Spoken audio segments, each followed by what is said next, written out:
నమస్కారం, welcome to Sakshi TV news. ముందుగా headlines. PM Shri పథకం కింద చేపట్టిన నిర్మాణాలను వేగవంతంగా పూర్తి చేయాలని అధికారులను ఆదేశించిన జిల్లా కలెక్టర్.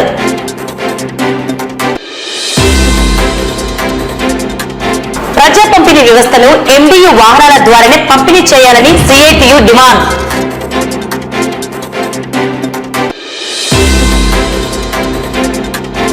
ఈ నెల 25వ తేదీ నంద్యాలలో వక్ఫ్ సవరణ చట్టానికి వ్యతిరేకంగా మానవహారం.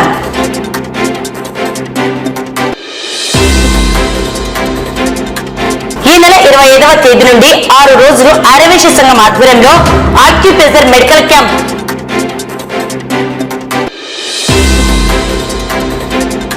వికటించిన ఆర్ఎంపీ వైద్యం, మహిళ మృతి, పంటి నొప్పికి వైద్యం చేస్తే ప్రాణమే పోయింది.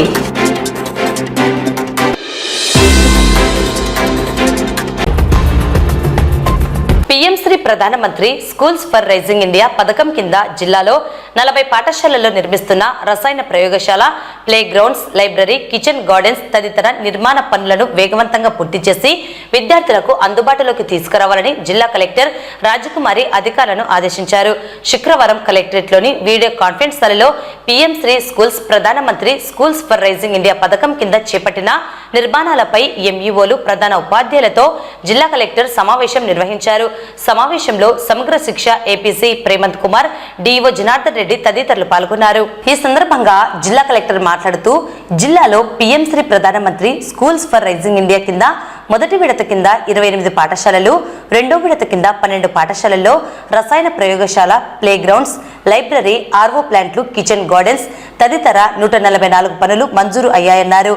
మొదటి విడతలో 28 పాఠశాలల్లో ఇప్పటి వరకు పూర్తయిన నిర్మాణాలను తనిఖీ చేసి నాణ్యతను పరిశీలించాలన్నారు.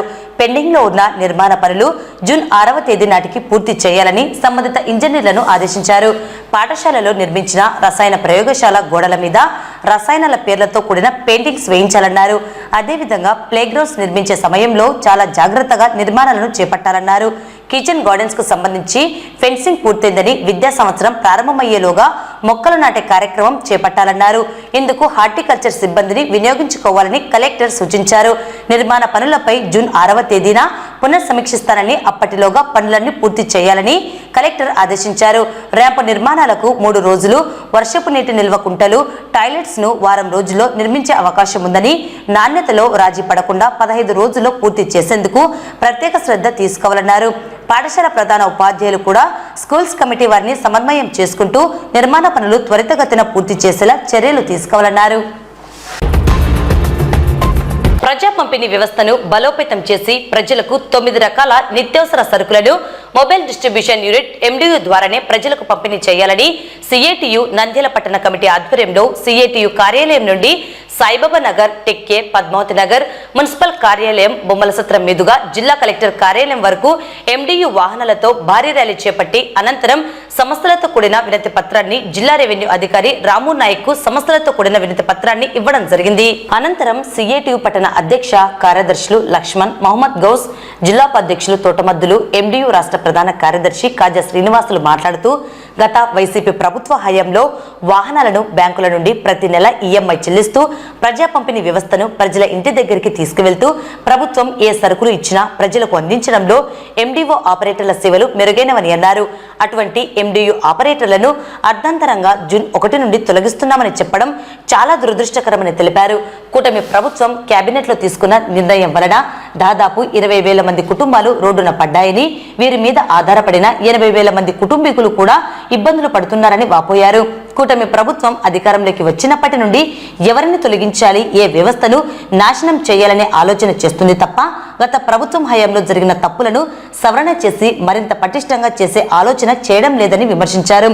ఎండియు వాహనాలను తొలగించాలని, గత ప్రభుత్వం తీసుకున్న ఒప్పందాన్ని మరింత కొనసాగింపుగా చేసే విధంగా చర్యలు చేపట్టాలని, లేకపోతే ఎండిఓ వాహన ఆపరేటర్లతో, అసిస్టెంట్లతో, వారి కుటుంబాలతో చలో విజయవాడకైనా సిద్ధపడతామని, కూటమి ప్రభుత్వాన్ని ప్రజల ముందు దోషిగా నిలబెడతామని సిఐటియుగా హెచ్చరించారు. ఈ కార్యక్రమంలో ఎండియు ఆపరేటర్లు, అసిస్టెంట్ ఆపరేటర్లు 100 మందికి పైగా పాల్గొనడం జరిగింది. దేశంలోనే మొట్టమొదటిసారిగా ప్రజల ఇంటి దగ్గరికే ప్రజా పంపిణీ వ్యవస్థను ప్రతిష్టం చేసి జగన్మోహన్ రెడ్డి ప్రవేశపెట్టినటువంటి పథకాన్ని, ఆ పథకం ద్వారా ఇంటింటికి ప్రజలకు సరుకులు అందించే విధంగా MDU ఆపరేటర్స్ దాదాపుగా 9,000 మందికి పైగా కార్మికులు ఈరోజు ఉపాధి పొందుతున్నారు. అయితే ఈ ప్రభుత్వము వచ్చిన నాటి నుండి గత ప్రభుత్వం చేసినటువంటి తప్పొప్పులను సవరణ చేయకుండా ఉద్యోగాలు ఉపాధి కల్పించేటువంటి వాళ్ళందరినీ కూడా ఇంటికి సాగనంపే పరిస్థితుల్లో ఈరోజు విధానాలు ఉన్నాయి. ముఖ్యంగా తెలుగుదేశం ప్రభుత్వం అధికారంలోకి రాకముందుకు పథకాలన్నీ కొనసాగిస్తాము, ప్రజలకు దూరం చేయము అని చెప్పేసినటువంటి చంద్రబాబు నాయుడు గారు అయితేనేమి, పవన్ కళ్యాణ్ గారు అయితేనేమి, వీళ్ళందరూ కూడా మాటలు మాత్రమే చెప్పి అధికారం వచ్చిన తర్వాత ఈరోజు వైన్ షాప్ లో పనిచేసేటువంటి ఉద్యోగులను ఇంటికి పంపించినారు. అదే విధంగా ఈ రోజు రైస్ పంపిణీ చేసేటువంటి ఆపరేటర్లను కూడా మీరు ఇంటికి వెళ్లాల్సిందే అనేటువంటి రీతిలో ఈ రోజు కేబినెట్ లో నిర్ణయం తీసుకోవడము చాలా దుర్మార్గము. ఒక పక్కనేమో అధికారంలోకి వస్తే 20 లక్షల ఉద్యోగాలు కల్పిస్తాము, ఉపాధి దేశంలో పెంచే ప్రయత్నం చేస్తాము, ఎక్కడ కూడా నిరుద్యోగం లేకుండా చూస్తామని చెప్పినటువంటి కూటమి ప్రభుత్వము ఈ రోజు ఉన్నటువంటి ఉద్యోగాలను ఊడబిక్కేటువంటి ప్రయత్నం చేస్తుంది తప్ప వాళ్ళని ఏ విధమైనటువంటి రీతిలో ఉద్యోగాలు కల్పించాలనేటువంటి ఆలోచన చేయలేం లేదు. ఇప్పటికే చాలా మంది కూడా ఎదురుస్తున్నారు ఎప్పుడు సూపర్ 6 పథకాలు అమలు చేస్తారని చెప్పేసి. కానీ సూపర్ 6 పథకాలు అమలు చేయకపోగా ఉన్నటువంటి పథకాలను నిర్వీర్యం చేసి ప్రజలకు దూరం చేసేటువంటి దుర్మార్గమైనటువంటి విధానాలను అనుసరిస్తున్నారు. ముఖ్యంగా ప్రజా పంపిణీ వ్యవస్థ అనేటువంటి ఈ పథకం కొనసాగడం ద్వారా ప్రతి ఇంటికి కూడా బియ్యము, ఇతర నిత్యావసర వస్తువుల సరుకులన్నీ కూడా ఇంటికి చేరవేస్తున్నటువంటి ఆపరేటర్స్ ను ఈ రోజు ఏం చెప్పకుండా, వాళ్ళతో మాట్లాడకుండా, చర్చించకుండా ఇంటికి సాగనంపేటువంటి దుర్మార్గమైనటువంటి విధానము సరైనది కాదు. దీన్ని CIT-గా తీవ్రంగా వ్యతిరేకిస్తున్నాము. ముఖ్యంగా వీళ్లకు ప్రభుత్వానికి జరిగినటువంటి ఒప్పందము ఇంకా 20 నెలల పాటు ఉంది. ఆ 20 నెలలు ముగిస్తున్నా అనే 3 నెలల కాలంలో మీకు ఒప్పందం ముగిస్తుంది. కాబట్టి మీరు వేరే అత్యంతమైనటువంటి పనులు చూసుకోండి, లేకపోతే మీకు మళ్ళీ ఉపాధి కల్పిస్తామనేటువంటి రీతిలో ప్రభుత్వం ఆలోచన చేయాలి తప్ప 20 నెలల కాలం ముందే మీరు ఇంటికి వెళ్ళండి, మీకు ఎలాంటి సంబంధం లేదు ప్రజలతో అనేటువంటి రీతిలో ఈ రోజు ప్రజల నుంచి దూరం చేయడము, ప్రజలకు కూడా ప్రజా పంపిణీ వ్యవస్థను దూరం చేయడమేనని CIT-గా తీవ్రంగా వ్యతిరేకిస్తున్నాం. ఇప్పటికైనా కానీ వీళ్ళను కొనసాగించాలా, ఒప్పందం ఏదైతే ఉందో వాటిని మరింతగా పెంచే ప్రయత్నం చేయాలా. ప్రజా పంపిణీ వ్యవస్థను నిజంగా అన్ని రకాల సరుకులు 9 రకాల సరుకులు ఇస్తామని చెప్తున్నారు. ఆ 9 రకాల సరుకులు ఇవాళ వీళ్ళ ద్వారానే పంపించేయాలని చెప్పి చెప్తున్నాము. మరోపక్క ఈ రోజు జూన్ 1 తేదీ నుంచి మీరు వెళ్ళండి అని చెప్తున్నారు. వికలాంగులకు ఇంటికా నుంచి బయటికి వెళ్ళినటువంటి వాళ్ళందరికీ కూడా ఏ విధంగా డీలర్ల ద్వారా పంపిణీ చేస్తారో చెప్పడం లేదు. కాబట్టి ఇటువంటి లోపాలన్నీ ఏమన్నా ఉంటే సవరణ చేయాలి తప్ప ఆపరేటర్లను రోడ్డున పడేసేటువంటి విధానము సరైనది కాదు. దీన్ని వ్యతిరేకిస్తూ CIT కార్యాలయం నుండి జిల్లా కలెక్టర్ కార్యాలయం వరకు కూడా ర్యాలీ చేపడుతున్నాము. ఇంతకు ప్రభుత్వం స్పందించకపోతే చలో విజయవాడకైనా కానీ కార్మికుల కుటుంబాలన్నీ సిద్ధంగా ఉంటాయని కూటమి ప్రభుత్వాన్ని హెచ్చరిస్తున్నాం. ఈ MD వ్యవస్థను రద్దు చేస్తామని చెప్పి కేబినెట్ నిర్ణయం చెప్పి మన నాదెళ్ల మనోహర్ గారు స్పీచ్ చేయడం జరిగింది. దానికంటే ముందు 10 రోజుల ముందర మేము నాదెళ్ల మనోహర్ గారి నుంచి సివిల్ సప్లై మన కమిషనర్ నుంచి ఫోన్ వస్తే మేము విజయవాడకు పోయినాం, రాష్ట్ర నాయకులలో పోయినాం. అప్పుడుగా ఈ వ్యవస్థ తీస్తారని ఒక మాట చెప్పలేదు. ఈ వ్యవస్థను ఇంకా బలోపేతం చేస్తాము, దీన్ని 15 రోజుల నుంచి 30 రోజుల దాకా పెంచుతామని చెప్పారు తప్ప అప్పుడు తీస్తారని ఒక మాట రాయలేదు. రాష్ట్ర నాయకులు కానీ లోకల్ ఉన్న ఎంపీలు కానీ ఏ విషయానికి ఇంటిమేషన్ లేకుండా కేబినెట్ నిర్ణయిస్తున్నాము. ఇప్పుడు 1 తారీఖు నుంచి మేము డీలర్తో పంపిణీ చేస్తామని చెప్తున్నారు. అది ఎంతవరకు కరెక్ట్ అనేది మీరే తెలియాలన్నా. ఎందుకంటే 1 కాదు 2 కాదు 9,200 మంది ఉపాధి కల్పించేటువంటి ఉద్యోగులను, అదే మంది హెల్పర్లను, దాదాపుగా 20,000 మంది హెల్పర్లను మొత్తం రోడ్డు పడేసే కార్యక్రమం చేశారు. మేము తింటున్న అన్నంలో మన్ను పడేసేలాగా వేశారు. ఎందుకంటే ఈ 1 తారీఖు ఏం చేయాలో తెలియదు, ఎట్లా చేయాలో తెలియదు. కానీ ఈ వ్యవస్థను అన్ని రకాలుగా వాడుకున్నారు. మొన్న కరోనా టైంలో రెడ్ జోన్లలో మనం తిరిగి ఇంటికి సప్లై చేశాం, అప్పుడు వ్యవస్థ పనికొచ్చింది. కానీ మొన్న విజయవాడలో బాధలు వస్తే ఎవరు పట్టించుకోకుండా వాలంటీర్లుగా మేము నడి రోజులు నీళ్లలో దూరి ఇంటింటికి సప్లై చేశాం. ఆ పద్ధతిగా ఎవరు మమ్మల్ని అందరూ మెచ్చుకున్నారు. అదే చంద్రబాబు నాయుడు గారు 70%, 75% ప్రజలు కోరుతున్నారు, ఈ వ్యవస్థ కొనసాగిస్తామని చెప్పారు. కానీ ఇప్పుడు కేబినెట్ లో నిర్ణయం తీసుకున్నామంటున్నారు. కానీ మా పరిస్థితి ఏంటంటే అన్యాయంగా అనవసరంగా రోడ్డు మీద పడేశారు. మేమే కాదు, మా పిల్లలు, మా హెల్పర్లు దాదాపుగా 30,000 మంది ఉన్నాం. ఈ ప్రభుత్వం దాదాపుగా ఎంతో మందికి వచ్చిన తర్వాత ఉపాధి కల్పిస్తామని మాట ఇచ్చారు. కానీ ఉన్న ఉపాధి పోగొట్టి వేరే వాళ్ళకి ఇచ్చిస్తారు. ఉండే వాళ్ళు మమ్మల్ని తీసుకొని చేయమని ఛాన్సాలు పెట్టినా కానీ ప్రభుత్వం కానీ సప్లై కానీ ఎవరు పట్టించుకోవడం లేదు. మా గోడు యోగ్యత తెలియక మన ర్యాలీగా చేసుకుని సిఐటి తర్వాత చదివిపోయి మొత్తం నంద్యాల మొత్తం ఇది సాయిబాబా నగర్ నుంచి దాదాపుగా సంజయ్ గేటు మన మున్సిపల్ హై స్కూల్ మున్సిపల్ నుంచి దాదాపు బొమ్మలతో తాంచి కరెంట్ హౌస్ దాకా పోతున్నాము. ఈ లారీని బలవంతం చేసి మనం రేపు చేస్తామని చెప్పి ఎండీలందరూ జై ఎందేవ్. గౌరవనీయులైనటువంటి చంద్రబాబు గారికి, మినిస్టర్ నాదెళ్ల మనోహర్ గారికి, ఉప ముఖ్యమంత్రి గారికి మా ఎండీ తరఫున మేము మాట్లాడేది ఏంటంటే, అయ్యా మేము కరోనా టైంలో ఏ విధంగా అయితే మా కుటుంబాలను వదులుకొని స్పష్టంగా ఒక ముసలుల కానుండి జ్వరాలు వచ్చినా వాళ్ళ కుటుంబ సభ్యులు అనుకున్న వాళ్ళ దగ్గర కూడా మేము వెళ్ళి తమ్మేసి బియ్యం వేసి వాళ్ళకు నిరుపేదలకు చాలా సాయం చేసినాము. మా సహాయాన్ని మీరు ఈ రోజు ఎట్లా చేస్తున్నారంటే గాలికి వదిలేసి ఒక రోడ్డు పాలన మానేస్తున్నారు. అంటే ఒక ఎస్సీ ఎస్టీ బీసీ మైనార్టీ కుటుంబాలను, నిరుపేద కుటుంబాలు, అంటే మీకు ఈ యొక్క ఎస్సీ ఎస్టీ బీసీ మైనార్టీ కుటుంబాలు మీకు అక్కర్లేదా? ప్రభుత్వాన్ని కోరుతున్నాం. ఎస్సీ అంటే అంత చులకన్నా, బీసీ అంటే అంత చులకన్నా, మైనార్టీ అంటే అంత చులకన్నా. ఎందుకంటే కరోనాలో పనిచేసినట్టు మేము ఈరోజు డీలర్ వ్యవస్థ కమిషన్ తీసుకొని ఇంట్లో కూర్చొని దందాలు చేస్తున్నారు వాళ్ళు. మేము కాదు దందాలు చేస్తున్నది. ఈరోజు రాండి బయటికి, మా వ్యవస్థలో ఒకరితో చేసినవచ్చు, కానీ వాళ్ళు ఖండించండి. అన్ని కుటుంబాలపైన ఖండిస్తే మాత్రం మేము ఊరుకోము. ఎందుకంటే మేము నిజమైన సేవ చేసినాం, ఆ సేవకు మాకు గుర్తించాలా. ఎందుకంటే మేము మీ సేవ ఇది 85% గవర్నమెంట్ చంద్రబాబు నాయుడు ఇంటికి సర్వే చేసినారు. ఇది బెస్ట్ సర్వేని మెచ్చుకున్నారు. ఆ రోజు సర్వే మెచ్చుకున్నటువంటి చంద్రబాబు గారు ఈ రోజు ఎందుకు మెచ్చట్లేదు అంటే తల్లిపాలు తాగిన రొమ్ముల మీద కుదవద్దు. ఎందుకంటే మా కుటుంబాలు చాలా వ్యవస్థ మీద ఆధారపడి ఉన్నాం. కానీ ఈ వ్యవస్థ మీద మనం బయటేస్తే దాదాపు 20,000 కుటుంబాలు ఈరోజు రోడ్డు పాలన పడతాం. మీరు మాకు చేయాల్సినటువంటి న్యాయం చేయకూడకపోతే విజయవాడ కూడా మా యొక్క ఫ్యామిలీ తల్లుల పిల్లలతో సహా వచ్చి మీ రోడ్డు పాలన నిరసన తెలియజేస్తామని కోరుతున్నాం.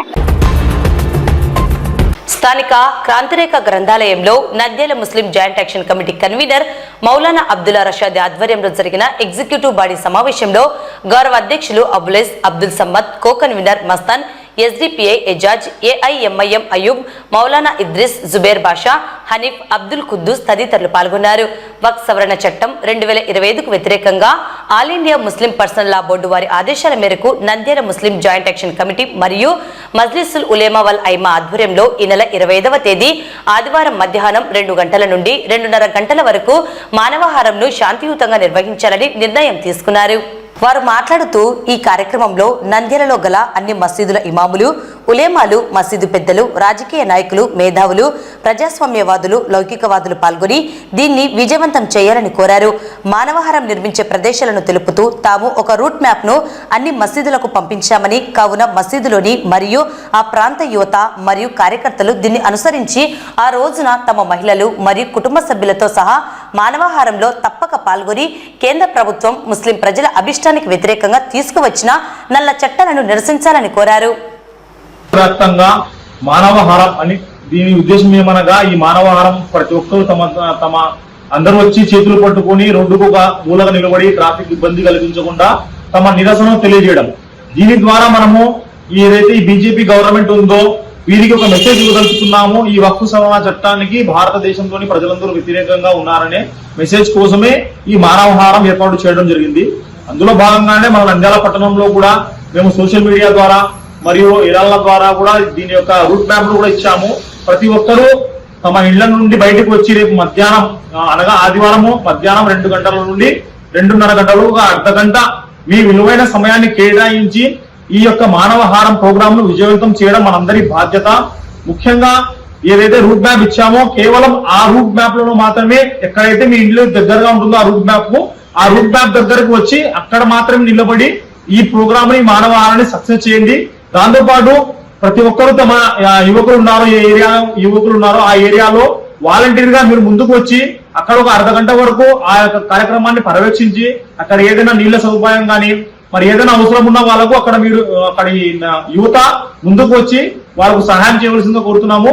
నంద్యాల ముస్లిం జేఏసీ తరఫున నంద్యాల పట్టణంలోని ప్రతి ఒక్క ముస్లింలకు మరియు ప్రతి ఒక్క సెక్యులర్ వాదులకు అందరికీ నంద్యాల ముస్లిం జేఏసీ తరఫున విన్నపం వివరంగా దయచేసి రేపు ఆదివారము 25వ తేదీ ప్రతి ఒక్కరూ ఒక అర్ధగంట సమయాన్ని కేటాయించి మధ్యాహ్నం 2 నుండి 2:30 గంటల వరకు ఈ మానవాహారంగా ఏర్పడి మన యొక్క నిరసన ఈ గవర్నమెంట్ తెలిసే విధంగా చేయాలని ప్రతి ఒక్కరిని కోరుకుంటున్నాము. జై భారత్, జై భీమ్. अस्सलाम वालेकुम वरहमतुल्लाहि वबरकातुहू। शहर नंदाल व अतराफ के तमाम मुसलमान भाइयों को और इस बात की इत्तला दी जाती है कि all India Muslim personal law board की जानिब से वक्फ बचाओ दस्तूर बचाओ के प्रोग्राम में 25 तारीख को दोपहर में 2 बजे से 2:30 बजे तक इंसानी जंजीर, ह्यूमन चैन, मानवाहारम यानी एक आदमी दूसरे आदमी का हाथ पकड़कर रोड के किनारे पर अपने घर वालों के साथ या मस्तूरात एक जानिब और मर्द हजरात एक जानिब ठहर कर वक्फ बचाओ दस्तूर बचाओ के तहत में वक्फ एक्ट के बिल के खिलाफ में मुजाहिरा करना है और खामोशी के साथ करना है। किसी तरह का कोई नारा नहीं है और हमारी जानिब से किसी तरह कोई ट्रैफिक को खलल अंदाज नहीं होना है। और ऐसे ही मैं दरख्वास्त करता हूँ कि हर इलाके के लोकल जो यूथ है या लोकल मसाजिद के इमाम हैं, उन सब से गुजारिश है कि इस प्रोग्राम में हिस्सेदार बने और वहाँ के प्रोग्राम को लीड करने की कोशिश करें। कल आने वाली इतवार को दोपहर में 2 बजे से 2:30 तक हर एक अपने अपने इलाके में जो तस्वीर आपको भेजी गई है उसके हिसाब से हर एक अपने बीवी बच्चों को अपने घर के अपने मोहल्ले के मर्द और ख़वातीन बच्चों सारे के सारे सड़क पर आकर सड़क के रास्ते के किनारे पर खड़े होकर खामोशी के साथ इस एहतिजाज को दर्ज करना है। उम्मीद करते हैं कि आप तमाम हमारी इस दावत को कबूल करके मैदान में आएंगे। 2 बजे से 2:30 तक यानी आधा घंटे का वक्त निकाल कर आपको कुर्बानी देना है। उम्मीद है कि आप जरूर इंशाअल्लाह कुर्बानी देंगे और मैदान में आएंगे। ఈ నెల 25వ తేదీ నుండి 6 రోజులు ఆర్యవేశ సంఘం ఆధ్వర్యంలో ఆక్యుప్రెజర్ మెడికల్ క్యాంప్ నంద్యాల పట్టణంలోని శ్రీ వాసవి కన్యకా పరమేశ్వరి దేవి ఆలయ ప్రాంగణంలో నిర్వహించడం జరుగుతుందని నిర్వాహకులు తెలిపారు. ఈ మెడికల్ క్యాంపునకు రాజస్థాన్ నుండి వైద్యులు సేవలను అందజేస్తారని, దీర్ఘకాలిక వ్యాధులు ఉన్నవారు మాత్రమే ముందస్తుగా శనివారం మధ్యాహ్నం లోపల పేర్లను నమోదు చేసుకోవాలని కోరారు. 200 మందికి మాత్రమే అవకాశం ఉందని పేర్కొన్నారు. నంద్యాల ఆర్యవైశ్య సంఘం తరపున గత 4 సంవత్సరాల నుంచి శ్రీ భవనాసి వాసు గారు అధ్యక్షులైనప్పటి నుంచి వచ్చిన నూతన కమిటీ ద్వారా అమ్మవారికి ఎన్నో రకాలుగా ఆధ్యాత్మిక సేవలతో పాటుగా సమాజానికి ఉపయోగపడే కార్యక్రమాలు కూడా ఎన్నో చేపట్టడం జరిగింది. కరోనా నుండి కూడా దానికి సంబంధించి ఆనందే మందు తీసుకురావడం అయితేనేమి, అలాగే మెడికల్ క్యాంపులు నిర్వహించడం అయితేనేమి, ఇంకా ఎన్నో విధాలుగా సామాజిక సంబంధించిన అన్ని కార్యక్రమాలు కూడా మన ఆర్యవైశ్య సంఘం తరఫున చేపట్టడం జరిగింది. అందులో భాగంగా రేపు ఆదివారం 25వ తారీఖు నుంచి 6 రోజుల ఆక్యుప్రెషర్ క్యాంపు కండక్ట్ చేయడం జరుగుతూ ఉంది. ఇది ముఖ్యంగా రాజస్థాన్ నుంచి డాక్టర్ల పర్యవేక్షణలో కేవలం వారు కూడా నిస్వార్థంగా సమాజ సేవా హితం గురించి అతి తక్కువ ఫీజుతో అంటే 6 రోజులు కలిపి కూడా కేవలం 100 రూపాయలతోనే వారు ట్రీట్మెంట్ ఇవ్వడం జరుగుతుంది. మొదటి రోజు ఎవరైతే వస్తారో వాళ్ళందరికీ 6 రోజులు ట్రీట్మెంట్ తీసుకుంటే ఈ యొక్క వారు సంబంధించిన కొన్ని డిసీజెస్ చెప్పారు, ఆ డిసీజ్ సంబంధించిన ట్రీట్మెంట్ ఇక్కడ ఇవ్వడం జరుగుతుంది. సో మన నంద్యాల పట్టణ ప్రజల్ని కోరడం ఏమంటే, ఎవరైనా కానీ రేపు మధ్యాహ్నం లోపల ఇక్కడ పేర్లు నమోదు చేసుకున్న వారికి మాత్రమే తిరిగి 6 రోజుల ట్రీట్మెంట్ చూపించబడను. ఎందుకంటే లిమిటెడ్ మెంబర్స్ 200 మందికి మాత్రమే వారు చేయగలరు. 200 మంది 6 రోజుల పాటు రిపీట్ అవుతూ ఉంటారు. కాబట్టి ఎవరైనా త్వరగా వచ్చి క్రానిక్ డిసీజెస్ ఉన్న వారికి, అంటే మామూలుగా చిన్న చిన్న తగ్గిపోయేటట్లు ఉంటే మాత్రం రావద్దండి. క్రానిక్ డిసీజెస్ ఎవరైనా ఉంటే వారు వచ్చి ఇక్కడ ఈ 6 రోజుల ప్రోగ్రాంలో వాళ్ళ స్వాంతన జరిగితే అమ్మవారి దయ వలన మాకు కూడా తృప్తి, అదే అమ్మవారి ఆశీస్సులతో వారు కూడా ఆనందంగా ఆరోగ్యంగా ఉండాలని చెప్పి అభిలషిస్తున్నాము. ఈ యొక్క క్యాంపుకి ముఖ్య కారకుడు మా తోట area secretary Trivikram Kumar. Camp యొక్క డీటెయిల్స్ వారు జనరల్ సెక్రటరీ గారు చెప్పినట్లు క్రానికల్ డిసీజెస్ ఉన్నవారు ఈ ట్రీట్మెంట్ ను ఉపయోగించుకొని వాళ్ళు హెల్త్ విషయంలో బాగా ఉండాలని ఉద్దేశంతోనే ఈ కార్యక్రమం నిర్వహిస్తున్నాము. ఈ కార్యక్రమానికి రేపు మధ్యాహ్నం లోపలనే రిజిస్ట్రేషన్ చేసుకోండి. ఇక్కడికి అమ్మవర్షాల ఆఫీస్ దగ్గరకు వచ్చేసి రిజిస్ట్రేషన్ చేసుకోవాల్సిందిగా కోరుచున్నాము. ఎవరైతే ఆదివారం రోజు 25వ తేదీ నుంచి 30వ తేదీ వరకు ఈ 6 days ప్రోగ్రామ్ కు 25వ తేదీ ఎవరైతే చేపించుకుంటారో వాళ్ళకు మాత్రమే 6 days ప్రోగ్రామ్. ఇది మధ్యలో డ్రాప్ కావడానికి ఉండదు. ఈ 6 days ప్రోగ్రామ్ మీరు ఆలోచన చేసుకొని కరెక్ట్ గా మీరు ఈ రిజిస్ట్రేషన్ చేసుకోవాల్సిందిగా కోరుచున్నాము. ఇప్పుడు ఉన్న కరెంటు దాంట్లో అందరూ అల్లోపతికి ఎక్కువ అలవాటు పడిపోయింది. ఇలా ఆక్యుప్రెషర్ ట్రీట్మెంట్ వలన, ఈ ట్రీట్మెంట్ వలన ఎటువంటి సైడ్ ఎఫెక్ట్స్ కూడా ఉండవు. మన బాడీలో ఏ విధంగా ఆక్యుప్రెషర్ చేస్తే ఆ పార్ట్స్ అనేది యాక్టివేట్ అవుతాయో ఆ విధంగా ఈ ప్రోగ్రాము మంచిగా గ్రాండ్ సక్సెస్ అయింది. మిగతా రిమైనింగ్ సిటీస్లలో వాళ్ళతో మాట్లాడడం కూడా జరిగింది. వాళ్ళు అక్కడ ఆల్రెడీ తిరుపతిలో నిన్న తిరుపతిలో ప్రోగ్రామ్ అయిపోయింది. అక్కడ కూడా మంచి రెస్పాన్స్ వచ్చింది.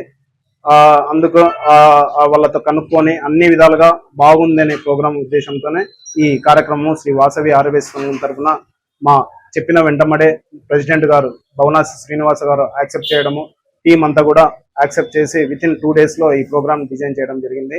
ఈ సదవకాశాన్ని నంద్యాల శ్రీ ఆర్యవైశ్య ప్రజలు సద్వినియోగం చేసుకోవాల్సిందిగా కోరుచున్నాను. ఆర్ఎంపీ వైద్యం ఒక నిండు ప్రాణాన్ని బలికొంది. పంటినొప్పి అని వెళితే నరానికి ఇంజెక్షన్ చేయడంతో మహిళ ప్రాణాలు కోల్పోయిన సంఘటన నంద్యాల జిల్లా బనగానపల్లి నియోజకవర్గం సంజామలలో చోటు చేసుకుంది. బాధితులు తెలిపిన సమాచారం మేరకు సంజామల మండలం చిన్నకొత్తపేట గ్రామానికి చెందిన సుబ్బలక్ష్మమ్మ అనే మహిళ పంటినొప్పితో బాధపడుతూ ఆర్ఎంపీ వైద్యుడు దస్తగిరి వద్దకు వెళ్ళింది. ఆర్ఎంపీ వైద్యుడు నరానికి ఇంజెక్షన్ వేశాడు. వెంటనే మూర్ఛ వచ్చి మహిళ పడిపోయింది. మహిళ వెంట వచ్చిన ఆమె కుమారుడు బాలకృష్ణ ఆందోళన చెందగా ఇంజెక్షన్ వల్ల మొబ్బు వచ్చి ఉంటుందని ఆర్ఎంపీ వైద్యుడు అతనితో చెప్పాడు. అయితే మహిళ నోటి నుండి నురగ వస్తూ అచేతనంగా ఉండడంతో పసిగట్టిన ఆర్ఎంపీ వైద్యుడు గుట్టుగా అంబులెన్స్ కు ఫోన్ చేశాడు. వెంటనే ఆసుపత్రికి వెళ్లాలని చెప్పడంతో హుటాహుటిన కోవెలకుంట్ల ప్రభుత్వ ఆసుపత్రికి తరలిస్తుండగా అప్పటికే మృతి చెందింది. దీంతో బాధిత మహిళ భర్త బుర్ర బాలస్వామి కుటుంబ సభ్యుల ఫిర్యాదు మేరకు కేసు నమోదు చేసుకున్నట్లు ఎస్ఐ సి రమణయ్య తెలిపారు. ఇదిలా ఉండగా గతంలో కూడా ఈ ఆర్ఎంపీ చేసిన వైద్యం పలువురికి వికటించిన సందర్భాలు ఉన్నాయని స్థానికులు ఆరోపిస్తున్నారు. మహిళ మృతికి కారణమైన ఆర్ఎంపీ వైద్యుడు దస్తగిరిపై కఠిన చర్యలు తీసుకుని ఇలాంటి సంఘటనలు పునరావృతం కాకుండా చూడాలని మృతురాలి కుటుంబ సభ్యులు స్థానికులు కోరుతున్నారు. వార్తలు ముగించే ముందు ముఖ్యాంశాలు మరోసారి. పీఎం శ్రీ పథకం కింద చేపట్టిన నిర్మాణాలను వేగవంతంగా పూర్తి చేయాలని అధికారులను ఆదేశించిన జిల్లా కలెక్టర్.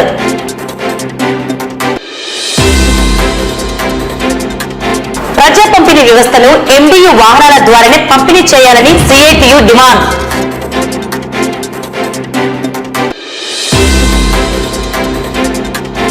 ఈ నెల 25వ తేదీ నంద్యాలలో వక్ఫ్ సవరణ చట్టానికి వ్యతిరేకంగా మానవహారం.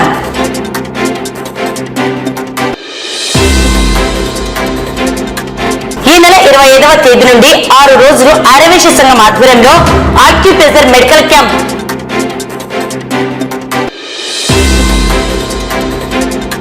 వికటించిన ఆర్ఎంపీ వైద్యం, మహిళ మృతి. పంటినొప్పికి వైద్యం చేస్తే ప్రాణమే పోయింది.